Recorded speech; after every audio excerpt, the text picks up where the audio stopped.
আবার কাবা ভাঙতে এলে পাঠাওয়া বাবিল,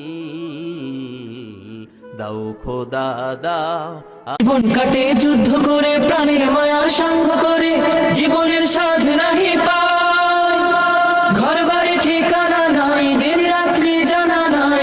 কোন মুসলমানের সন্তান নাই যে আল কোরআনটি দেখার পরও শেয়ার না করে উপরে ধাক্কা মারবে। যদি ধাক্কা মারবে তাহলে আল কোরআনের অভিশাপ পাবে। ধুলির ধরা বেহেশতে আজ জয় করিল, দিল রে লাজ। ধুলির ধরা বেহেশতে। মা গো তোমার একটি ছেলে মাদ্রাসাতে দিও, মা গো তোমার একটি ছেলে মাদ্রাসাতে। এ দুনিয়ায় সবই পর, কবর যে তোর আসল ঘর। এ দুনিয়ার সব